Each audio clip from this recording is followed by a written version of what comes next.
Welcome to episode 108 of the Forward from 50 podcast, where we interview people over 50 who are pursuing new direction for their lives.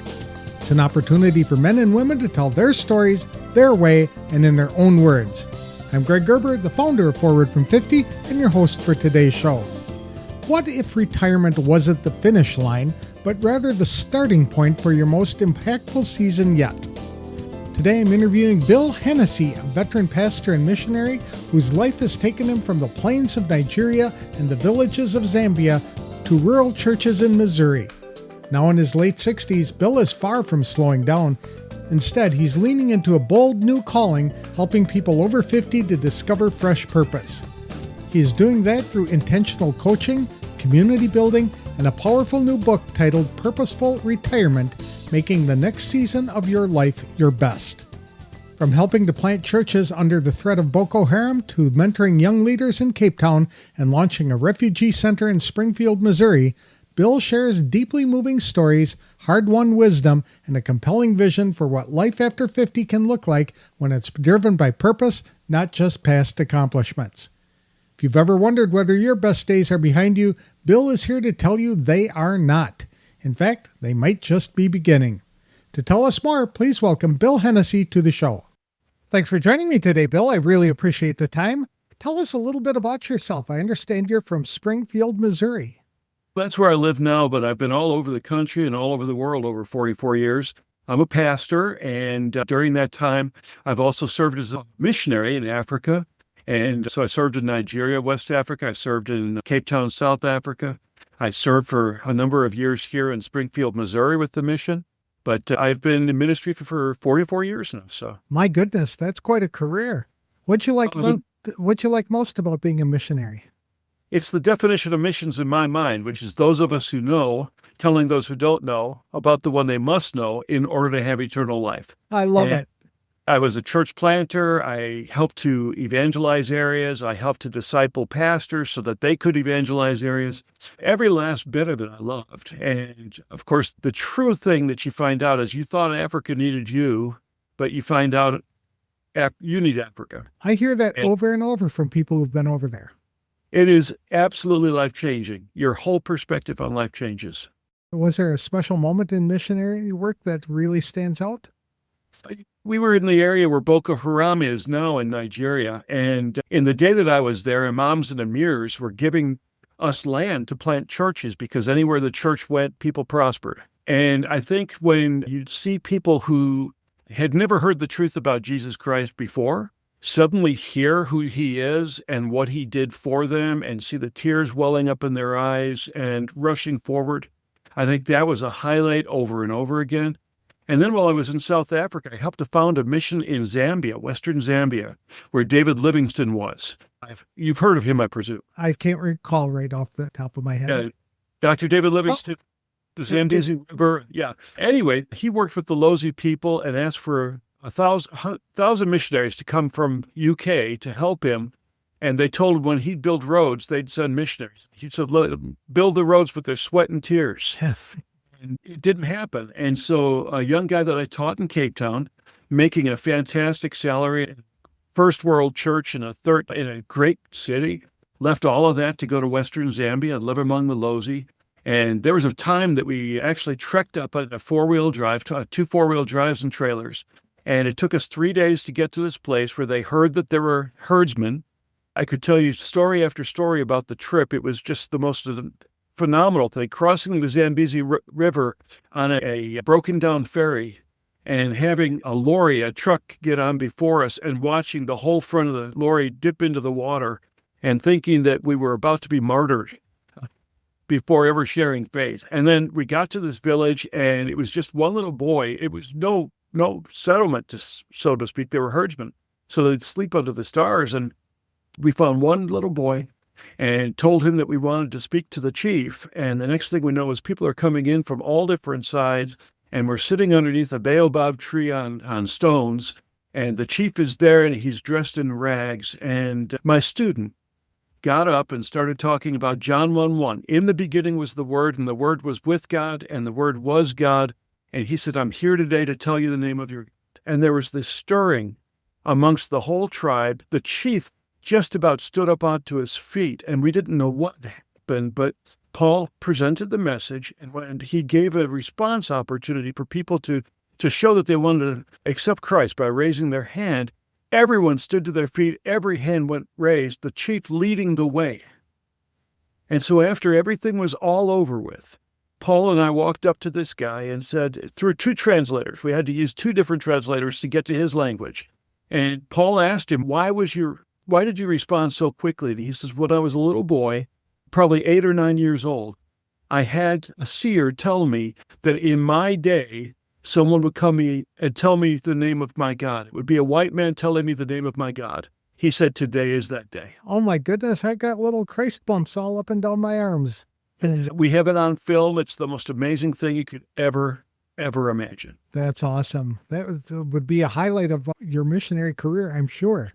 It really was. If nothing else had ever happened, all the years that we spent in Africa would have been worth it. After you turned 50, it looks like your life took a little different direction and you started Clarify Focus. What is that all about? Clarify Focus is a leadership coaching practice, but basically I've been working with pastors for the last 6 or 7 years.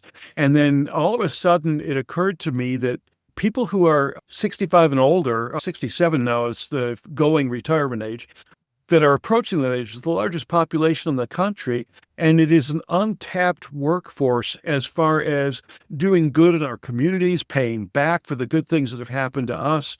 It's so much more than just allowing yourself to age out of life. And it's like the NFL. They talk about the NFL being the acronym standing not for long, the average span of a player being 4 or 5 years. In life, we retire at age 67. We still have potentially 20 to 25 years left. Are we going to just relegate ourselves to sitting back and watching MeTV and playing bingo on Fridays? I don't think so. There's too much in life to do. The happiest people are the folks that I've met who realize that their life is not watching television or surfing the internet, but actually being out there serving other people and utilizing their natural talent, learned skills, and unique life experiences. It took a lifetime. We've learned what we've learned. Precisely. Share that now. I started transitioning into a whole different way of coaching, which is transitional coaching. When you're hitting a roadblock in your life, career change, I've done that from pastor to missionary and back again. If it's maybe you're going through a life transition with a marriage that didn't last, or maybe you're aging and you're suddenly realizing that retirement is looming just in front of you and you don't know how to retire, you've never done that before. So coaching, actually, the best way to describe it is a curated monologue. So you're speaking and I'm asking questions that get you to speak. And somewhere along the line, you get that clarity. So that's when you clarify your focus. And I just love doing that with people. You had talked about being forced out of a job that they love. It might be a business that they've held. It's a common problem for people in their 50s and 60s. And many times people go into this deep depression as a result because their entire life has been wrapped up in that identity. But It sounds like a great opportunity for them to shift gears a little bit. You have to rediscover who you are outside of your workplace. And one of the biggest costs of retirement is feeling isolation. Yes. And all of a sudden you're all alone. You've been in the workforce all these years. You've been making connections. Imagine the salesman who's been talking to 20 people a day for 40 years, and now he goes home and the only one to talk to is his golden retriever. That's comforting and that's nice, but that's not human contact. That's and right. Understanding the price of isolation, understanding the impact of that, I think is critical to making great decisions about what you're going to do now that you're free to do things on your own terms. That's a good point, Bill, because that's what founded Forward from 50. So I had a business that I had run for more than 10 years, and I had to close rather quickly. And that was right before COVID. Then COVID hit, and the isolation of COVID wrecked me. And not being able to get out and talk to people and being stuck in my house and just doom scrolling through news stories and things like that. It was just a horrible experience. I would not recommend that to anybody. Yeah, there's no science to prove it, but I think isolation killed as many people as the virus. That could very well be. Absolutely. So how do you avoid isolation? I think one of the first things that you have to do is adjust your expectations. You're not going to be around people 8 hours a day. do you make the encounters that you have really count? How do you make it worthwhile? How do you share value? How do you add to someone else's life so that they seek you out? Friendship. And I think that most of us have something that we can give back to the community around us. And that's the segue into a meaningful life. That's one of the saddest things about people being over 60 is I have seen a lot of friendships break up over the silliest of reasons, often political. And when people are our age, we're going to lose our friends naturally anyway through death and people moving away. So to allow tiny things like that to fester to the point that it destroys lifelong friendships just seems rather silly to me. And sometimes people do the wrong thing when they retire. We've all probably heard about the guy that went out and bought a $300,000 RV and then found out he didn't like RV travel. Or the guy who bought the $150,000 boat and $125,000 truck to tow it and then paid slippage for a year and found out he'd only gone out 3 times. There's an embarrassment factor of, I thought this is what I wanted. It's obviously not what I want. How do I back up now and say, I'm going to reinvent myself and do better this time? And so I think we need to allow ourselves to fail forward. I think we need to understand that not everything we do is going to go well.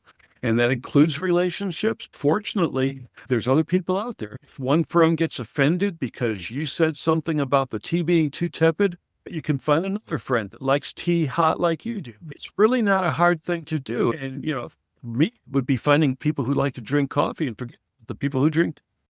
There are some misconceptions about aging. What are they?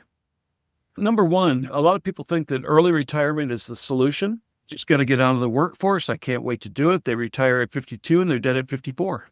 Right. Didn't think through what they were going to do afterward.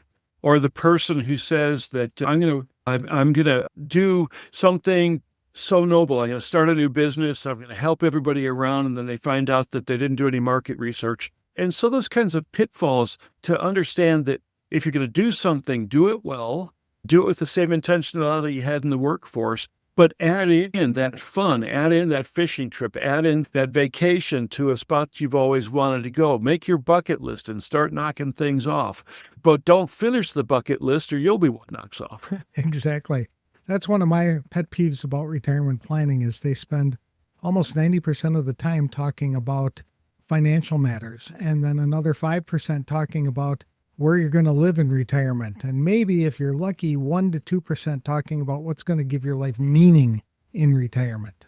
And there's so many things that we can do. One of the things that we can look at is mentoring leaders who come up behind us. So this could be as young as a child or a kid in high school, be someone who's maybe just starting off as an executive or maybe just taking his first mechanic's job. And you teach him how to turn wrenches better than anyone else in that shop. That young man or woman is going to consider you to be a lifelong friend. They're going to recognize what you've invested in them and that they couldn't have found at any other place. And they will soar in what they do because you invested in them. I agree. We interviewed a woman a couple of years ago for Forward from 50 who mentored teenagers by inviting them over to her house for puzzles and snacks. So Sure. She had a bunch of snacks and they just sat around the table and put together jigsaw puzzles. And during that, they had some rich, deep, life-changing conversations. Yeah. I've got a friend who's a year older than me, so that makes him very old. And he started volunteering with Big Brothers many years ago. And he's kept relationship with his little, even into that young man's adulthood, and has walked with him through highs and lows in his life. And he just finds incredible meaning in the fact that while he had biological children, he's so proud of them, he's also able to be proud of this young man that he sponsored through Big Brothers.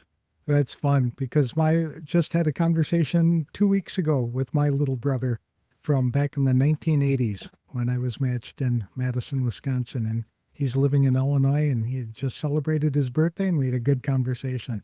But, so many things that we can do. All we have to do is recognize needs that are going unmet around us and seek to pitch in. Now, that could be that you volunteer once a month, packing boxes for Convoy of Hope or another group like that, Samaritan's Purse, or maybe it means that take a missions trip. Maybe it means that you see something that is so looming in your neighborhood that you just have to do something about it. And so you found a 501(c) to meet that need. it's really how you're wired that's going to determine what fits best. Mhm. But I know what doesn't fit best, and that's sitting back and letting life pass you by.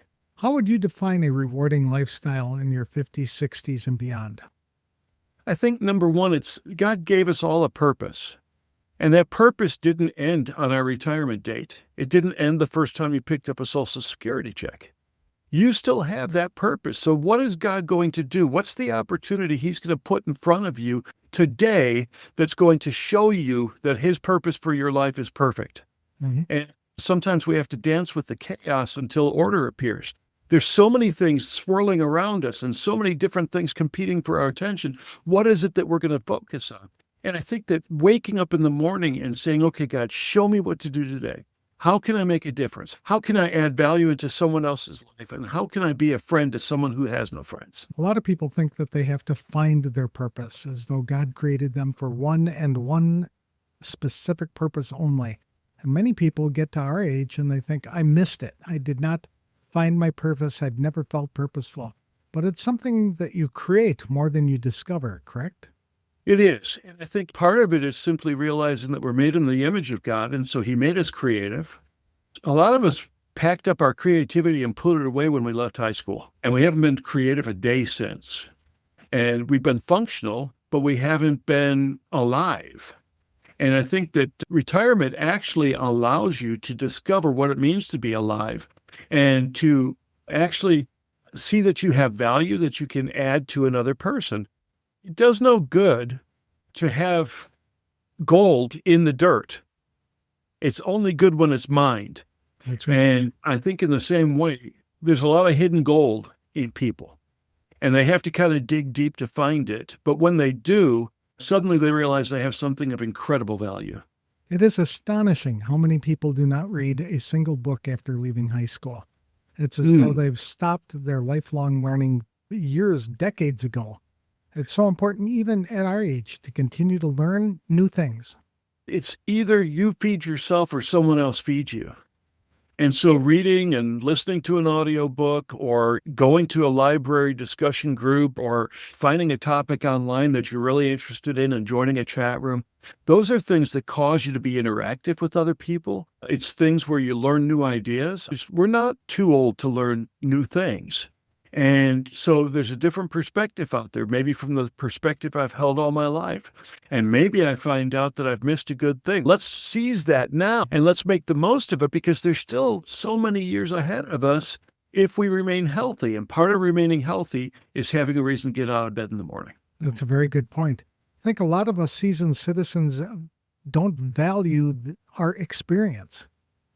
Absolutely. Corporations like General Electric and Apple are discovering that instead of having executives leave, they create a succession plan so that they're bringing someone up in their wake, and that older leader is working with that younger leader and paving the way for them to have success. That succession idea, it's working in churches. I know a church in Spokane, Washington, for example, that they laid out a 5-year plan between the senior pastor, the associate pastor, and the church board. And they worked that plan every month for 60 months. And when it was time for the senior pastor to step aside, the young man who took his place hit full stride. And the senior pastor and his wife who retired had a place to attend church. And so often that doesn't happen because the new leader doesn't feel comfortable having the old leader around. That's unfortunate because all the friendships that a ministry couple has made are within that congregation in that particular community. And so to lose that church anchor is to lose perspective in life. Succession is a much better plan. I agree with that. Did you ever see the movie that came out late last year called The Forge?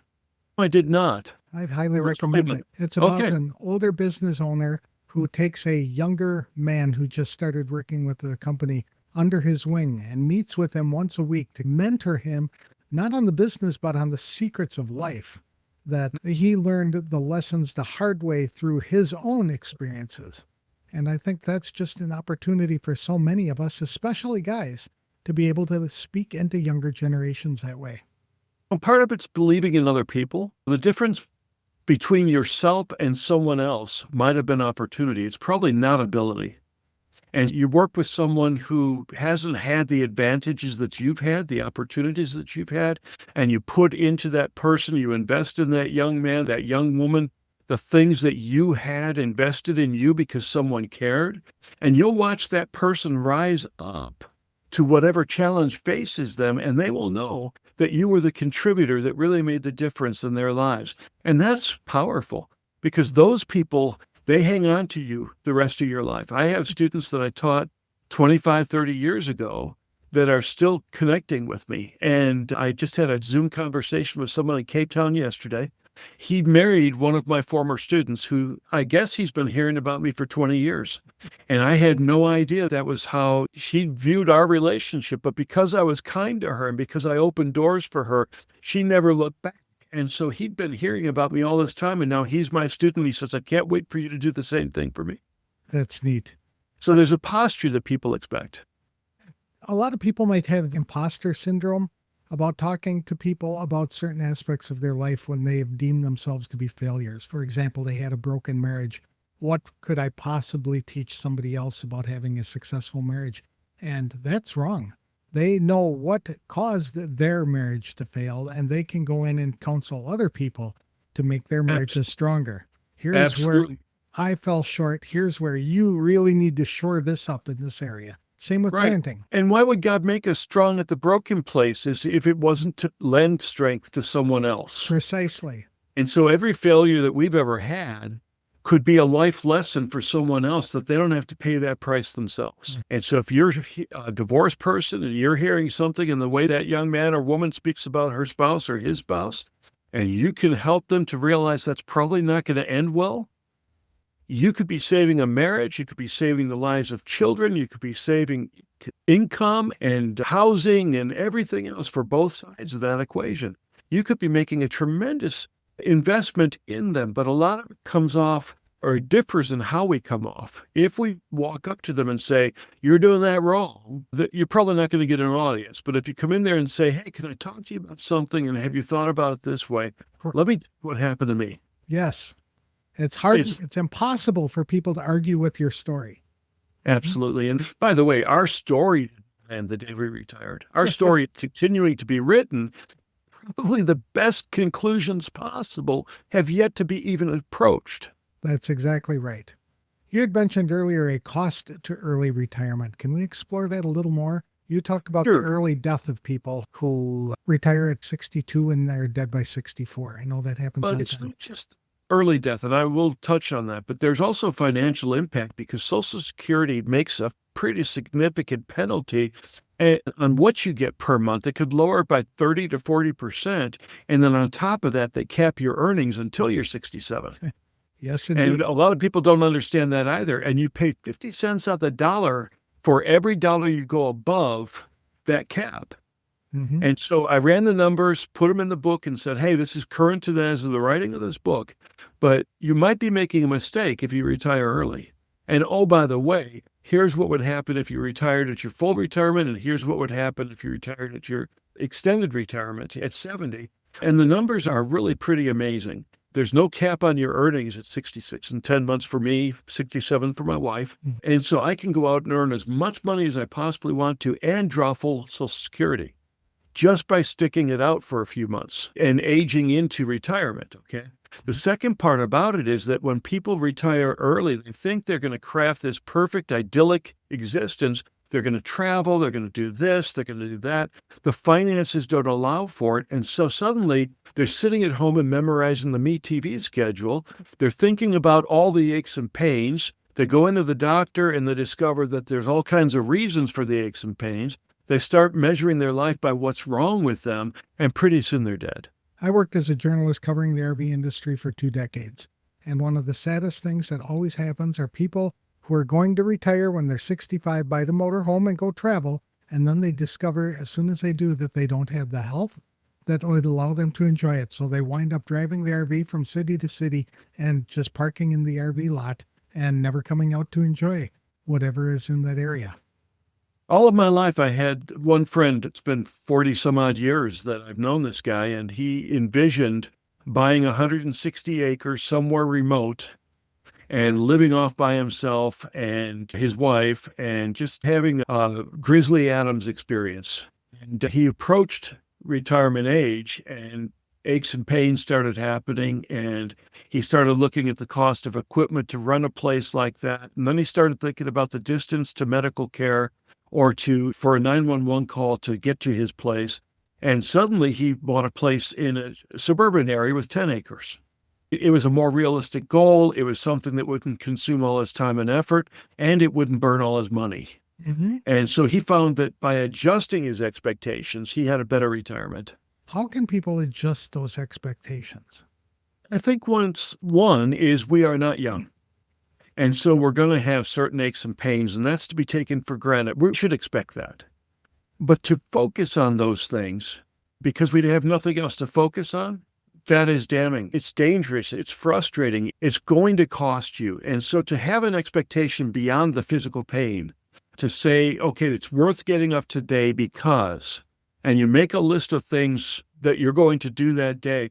Not that you're forced to do everything on the list. It'll push off till the next day. But having a reason to move, having a reason to get outside the house, having a reason to get into the neighborhood and meet a neighbor or something, those things give us a different sense of worth in our life. And when we don't adjust our expectations and something didn't work out, then we're a failure. So the guy that bought that RV loses face over having made a poor financial choice, and owning up to it is difficult. So they just stop living. Mm-hmm. Everybody makes mistakes, and that mistake is no worse than anyone else's.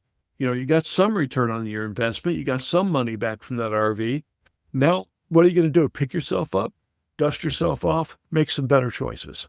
And so adjusting expectations is all about reevaluating where your decisions are taking you and asking yourself the all-important question, is that important?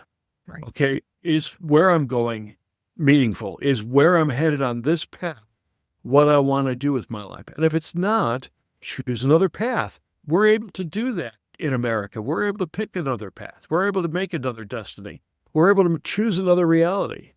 And I find that, generally speaking, that comes when we look for things that aren't being taken care of by other people. And instead of belly aching about it, we do something about that. And so we see that need and we go to fix it. And in doing that, I have all the reason I need to continue on. Yep. You had said that America is facing a real leadership crisis, especially in young executives. What is causing that? The largest retirement population in the history of America is causing it. And while we understand how many people are breaking Social Security right now, we haven't stopped to think about what the leadership vacuum is when in the careers that we left behind. And in America, in the church world, for example, which I'm very familiar with, the church world, here it is. 50% of American pulpits will likely be empty in 5 years. Wow. Because of the graying of America and young people not coming up. What's a pastor to do? Train up 5 or 6 people, okay, who have a call of God in their lives. What's a banker to do? Make sure that there's people who are interested in going into banking. How do you do that? Get into a group that teaches people career skills. There's something at the local high school that is pointing people towards certain job choices. Who are those people? How do you get in there and say, hey, I think a great career for people to take up would be banking. Let me work with your students that are interested in finance, and I'll help them get a head start. That's a great idea. There's incredible things that we can do. I don't care what career you're in. If you are someone who has worked in landscaping all of your career, show someone how to operate a rake. That's right. There's a craft to it. The same applies to hobbies. You can turn any hobby into a purpose. If you love to go fishing, turn it into a purpose by teaching others to fall in love with it. Take a kid who'd never otherwise get to go fishing. Exactly. That's right. Not even a kid, a young adult. I don't know if I would know how to, or even an old guy, because I could. Absolutely. A lot of people say, I'm going to go fish, and they've never fished a day in their life. Well, how do they know what to do at that point? And nobody old wants to look embarrassed. There's a certain pride that comes with us that we got to overcome. There seems to be a trend where many pastors, especially of smaller churches, are embracing bivocational pursuits. Is that a good idea for them?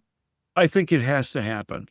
I think that our economy is such, I think people's attitudes are such, at least for the moment, that the number of full-paying church jobs are probably at an all-time low, at least in modern American history. I think if you were looking post-World War II, it's probably fewer opportunities, but there's greater need. So I work with a church called Life 360. We're a family of churches in the same denomination, and we go out and we focus on rural communities where everyone else is leaving. We run in. Yes. And so we have 15 churches in those rural communities. 15 out of our 19 churches are in rural communities. And we're encouraging people to be bivocational, not to see it as a failure, but to see it as an opportunity to be in the community, building business relationships, working alongside people, letting them see that you can get your hands dirty. Yes. And in so doing, share life with them and build a church. Many times it makes them more relatable, I would think, to people who have to struggle with a job and family and all that other kind of stuff, to see their pastor out there working as well. They understand the kind of struggles that they have. Yeah, I've often noticed I've worked as a journalist, I worked as a cabinet maker, I worked as a funeral home apprentice, I worked any number of jobs, a sign language interpreter when I was first married. And I would get out into the marketplace and I would have greater contact with people who needed to hear the truth of Jesus than when I was professional clergy. And I'm doing it now by choice because it gets me into the community that I'm working with. And so we're founding a 501(c) that will be Vantage Place, the working model for us. We're an international church. The building sits empty during the week. And so we're opening up a refugee welcome center, picking up where the government left off this year. All of the international services have been cut. And so the operations that were available on January 1st are not there now. So we're stepping in. The building will be busy 5 days a week. We meet on Saturday night because we rent to a church on Sunday morning. And the building will be busy 6.5 days a week. And all through that time, I'm working with the nonprofit to be inside the international community because I'm a 66-year-old white guy. The only opportunity I have to work with internationals is to meet a felt need. And so by going into the workforce voluntarily and starting with 501(c), I get to be amongst people that I'm trying to reach anyway. That's a great story. You talk about the need to put our talents back into the community. And I think that's possible. That is very true, that we need to be doing that. But many times we feel our talents are obsolete. Are they really? I don't think there's an obsolete talent amongst us. We live in modern America, and we've all lived modern American lives. Yes, we may get confused when someone talks about the difference between one AI engine and another, but there's ways that we can overcome that. Take a course on AI knowledge. There are things that we can do that will never go away. Every church needs someone who will come and turn a wrench or pound a hammer or polish a floor. Every church needs someone who would teach a class. And as experienced believers, many of us have served Christ for decades. We get to be equipped to do that. Hopefully, if we've been attending the right church anyway, we get to be equipped to teach. And what pastor wouldn't like to have someone volunteer and say, hey, can I take something off your plate and help you serve better? What could I do that lets you do what's most important more often? And it's even more important when you're talking about being bivocational, when the pastor doesn't have the time and the resources to apply full time to preparing for lessons and things like that. So anything you can do to take an hour or two off of his plate every week would be greatly appreciated. Oh, by not only the pastor, but by his wife and family and by the community around them. And more importantly, the individual offering the service has a better feeling about himself because he's utilizing his skill, talent, and ability in a way that serves God rather than out there in just the parking lot ministry or at the door shaking people's hands on Sunday morning when they come in. I think sometimes we need to feel God's pleasure by making ourselves available and filling a need. I think sometimes people worry about God's wrath, but what about his pleasure? If we make ourselves available and we say to God, what can I do? He will provide us with opportunities. You don't have to ask twice. You don't have to ask twice. You can't swing like my grandmother used to say, you can't swing a cat by the tail without running into somebody who needs help. That's it. Yep. Absolutely. And so for the church to unleash a workforce of available people and actually say to them, like the refugee center, the welcome center that we're opening up here, I'm going to depend on people who have time on their hands to come in and build friendships with internationals. over cooking a meal, over teaching English, over helping them to know how to make a 911 call or get a driver's license or shop in a supermarket that has more than one aisle. There are life skills that we can teach people. They get in the community, they get in the car with this woman. A woman gets in the car with a woman, takes her down to the grocery store and says, okay, now here's how this is organized, and this is what you need to know about this, and here's where you can find the food that you might already know, and here's where you're going to get food that you don't maybe already know. I'm going to show you how to fix that. Would you like to learn that? Let's go back and we'll go to the Welcome Center and I'll walk you into the kitchen and I will show you how to fix that. That's great. I had a conversation with a woman a few years ago who loved to cook. That was what gave her the most joy in life, and she loved to cook for her husband, especially because he just savored every meal. But he died. And she felt lost because cooking was no longer pleasurable because it was just her and she had nobody else to do it, and really wondered what she might be able to do to give her life purpose. I suggested that she find 4 or 5 other people at her church who are seasoned citizens and living alone, invite them over for a meal and have a discussion, even teach them how you're preparing the meal so you can teach them how to do that kind of thing. But introducing people to each other and letting them develop that relationships. Oh, she just lit up when she talked about that, or her thoughts. And you could apply it to life groups as well. If your church had an outward focused life group and you had a love for turning wrenches on hot rods, and you build a life group around turning wrenches on your 66 GTO and showing other people how to do it on their car, that is a ministry. It's a friendship building tool. It's a reason to get up in the morning, and it's going to bring people into the church. It's going to bring people to know who Jesus is. Absolutely. And it would work with sewing. It would work with a reading group. It would work with any number of hobbies that you might have, even cooking for a men's breakfast or something along that line. It's quite frankly, the opportunities are limitless if we start looking around us and saying, what do I do that others would like to do if they only had someone to show them the way? Is that a way to develop a community initiative? Oh, absolutely. Absolutely. If you live in a community and you realize that there is no place for kids to gather, they're latchkey kids, but there's no place for them to gather, and you've got a building, for church building that sits empty, and you were willing to man it one day a week for a couple of hours and find 4 other people who would do the same thing, probably 2 at a time, obviously, but if you found 10 people who were willing to share that vision, you would have a community center for latchkey kids. That's right. April 5th is going to be a big day for you, I understand. You have a book coming out. Tell us about it. I've got a new book coming out. It's called Purposeful Retirement, Making the Next Season of Life Your Best. It's going to be on Amazon, Barnes & Noble. You can go to clarifyfocus.com and get a copy there. Any number of ways that we're going to be doing it. We're going to be putting it out on Audible later in the summer, probably mid to late June. I'm hoping to have that up. And so, yeah, it's basically the same kind of things that we talked about, 12 chapters that kind of run you through the logic of having purpose beyond retirement. And I think, to be perfectly honest with you, the best place that you can be is in the center of God's will. And at this stage of our lives, that might look different than it did 40 years ago, but there's still a place. There's still a place to be in the center of God's will. And when we discover that, life becomes a whole new opportunity. I was looking over your website before we had our call, and there was something that just popped out that made such perfect sense. God's purpose has no expiration date. Absolutely not. We will not ever outlive God's purpose for us. If we understand that, if we posture our lives on that truth, we will discover what it is He's sharing with us to do. Absolutely. If we don't go there, we won't find it. How can people connect with you, Bill, if they'd like to touch base, learn more about what you do, or just follow you and all the different things you're doing? Sure. You can follow me on Facebook or LinkedIn, and that's under Bill Hennessy, Springfield, Missouri.